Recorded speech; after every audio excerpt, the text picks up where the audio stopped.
سوال ہے کہ آپ نے اپنا ٹائم کیسے اسپینڈ کیا گانا میں؟ گانا میں تو جتنا کام ہوتا تھا، کبھی اسکول میں یا فارم پہ، جتنا فارم پہ کام کیا، اسکول میں کام کیا، اس کے بعد فارغ ہوتے تھے، پھر پڑھتے تھے، پھر اور دوستوں میں بھی بیٹھتے تھے، باتیں بھی کرتے تھے، بچوں کے ساتھ بھی بیٹھتے تھے، ٹھیک ہے، اور ایکسٹرا کام بھی وہاں کرنا پڑتا ہے۔ گانا میں جب ہم تھے نا تو کنسٹرکشن بھی خود ہی کروانی پڑتی تھی، میں اسکولوں میں یا فارم پہ ہی کام کیا تو وہاں فارم کے بہت سارے کام خود کرنے پڑتے تھے۔ بعض دفعہ تو صبح سے لے کے شام تک کام ہوتا تھا، بعض دفعہ وقت مل جاتا تھا تو پھر ٹی وی تو تھا کوئی نہیں ہمارے پاس، ریڈیو بھی کوئی نہیں تھا، ہاں، کہ ہم بیٹھ کے کوئی خبریں سنتے یا فضول پروگرام دیکھتے سنتے، ٹھیک ہے۔ بجلی بند ہو جاتی تھی، بجلی تو ہوتی کوئی نہیں تھی،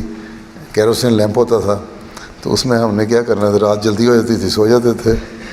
ٹھیک ہے۔ تمہاری طرح نہیں رات 12 بجے تک وقت ضائع کریں اور ٹی وی پہ بیٹھے رہیں، اماں کہہ جاؤ سو بچے، اور تم کو نہیں ابھی میرا یہ پروگرام آ رہا ہے، یہ دیکھ لوں میں، ٹھیک ہے۔